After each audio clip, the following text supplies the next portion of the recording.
Di ba kayo nagtataka kung bakit si Amy Marcos walang presidential security? Di ba? Pamilya siya ng presidente. Nasa batas po yan na dapat may security si Amy. Hindi natin alam, may mga bali-balita na talagang baka gusto itong ipapatay. Ako hindi naman naniniwala sa mga ganong bali-balita. Pero magtataka kayo, bakit walang security si Amy? Ayaw ba ni Bongbong Marcos o ayaw mismo ni Amy? Ano kaya ang dahilan? Eto, tingnan po natin. You are tasked to secure the first family, hindi ba?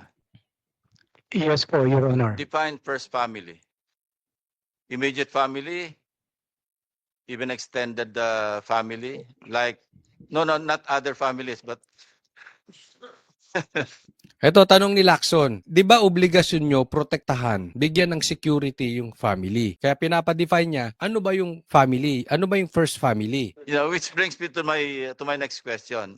Are you also securing the president's siblings?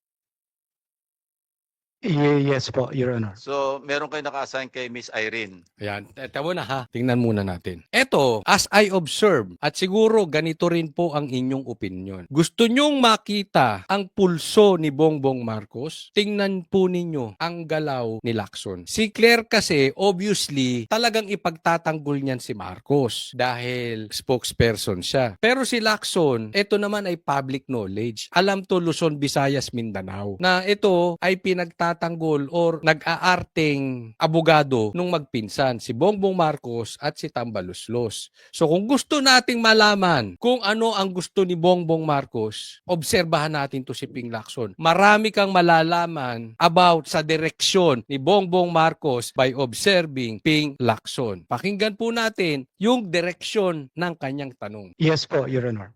May naka-assign din kayo kay Senator Amy. Yon. Tinanong niya yung kapatid na isa, may naka-assign kayo? Yes, Your Honor. Eh ngayon, ang tanong kay Amy, may naka-assign kayo? Your Honor, Next question is explain why. Or why not?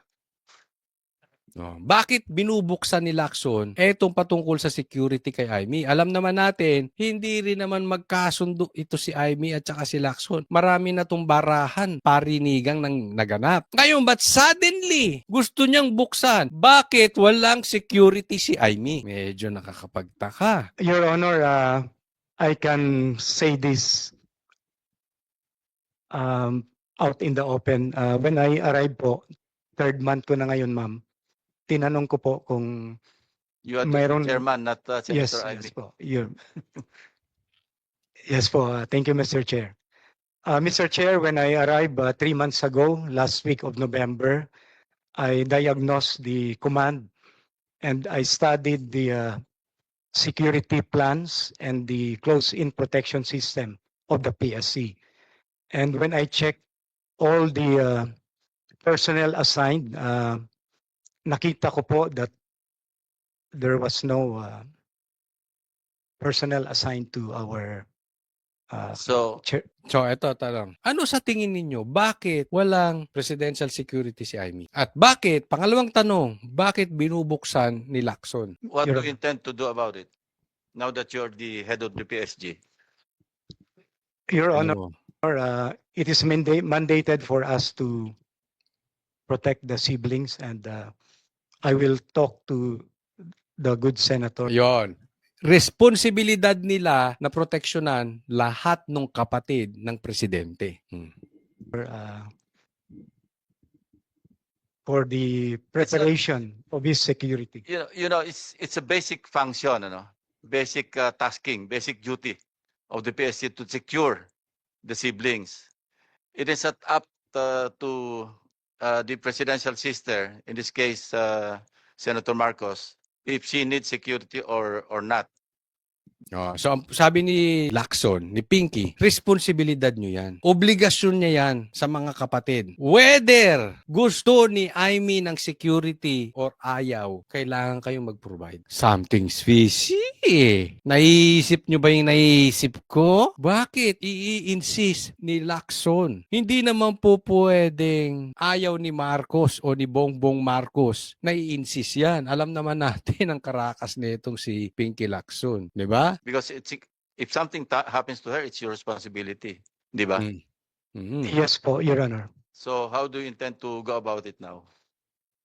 I will prepare security teams for honor for our good senator. So even if she refuses, you will assign a contingent to secure her. Yan. So talagang doon kikita nyo kung saan napapunta yung direction ni Lacson. Yung direction ni Lacson papunta. So kahit ayaw niya, bibigyan nyo siya. Bibigyan nyo siya ng security. Oy, medyo kakaiba yun ah. Kasi ito naiisip ko rito. Posible rin ah, baka ayaw din ni Amy mismo. Naalala nyo si BP Sara that time, ayaw niya ng security galing kay Bongbong. Gusto niya yung sarili niyang security. Kasi baka mamaya, hindi ko pinagbibintangan tong mga security na to ha, pero baka mamaya bantay sa lakay. Siyempre, ang loyalty nito, ang nag-assign, galing yan kay Bongbong eh. Baka may gustong lakad si Amy na ayaw niyang malaman nung kapatid. At baka naman si Bongbong Marcos may gustong lakad si Amy na gusto niya ring malaman. Baka mamaya pupunta ng Davao, baka mamaya pupunta kay Sara, baka mamaya pupunta kay Baste, baka mamaya pupunta kay Defensor, baka mamaya pupunta kay Marcoleta. Kasi nakakapagtaka yung galaw,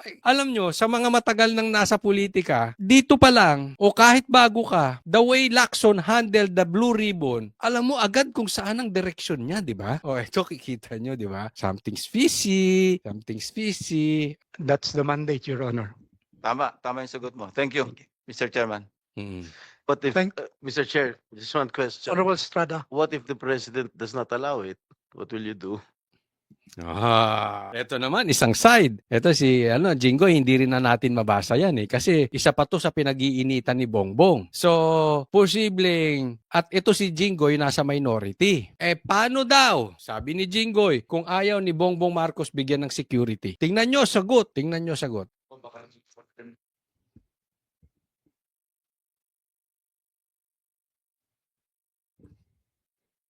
Hindi makasagot, no? Sige, antayin natin ang sagot. That is the next way forward, Your Honor. That's the next step to. Excuse me? Your Honor, that's the. Hindi na makapag-explain. Nagkautal-utal na. That's the I'll next posit an answer. I'll cross the bridge when I get there.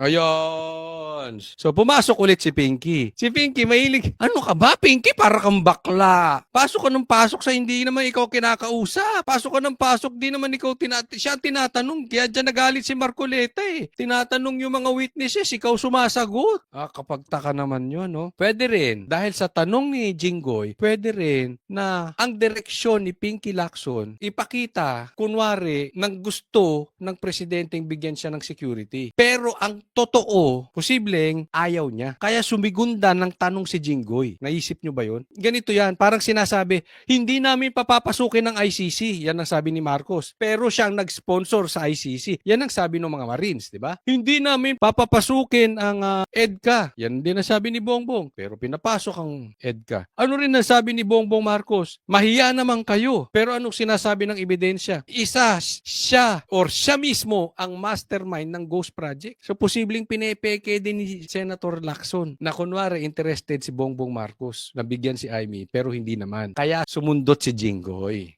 Dalawa yung senaryo na yan. So, tatanungin ko kayo, ano sa tingin ninyo? Gusto ni Bongbong Marcos bigyan ng security si Amy para proteksyonan? O ayaw talaga? Kunwari lang gusto niya bigyan ng security si Amy para hindi lumabas na masama sa publiko. Kaya ilagay nyo po dyan sa comment section.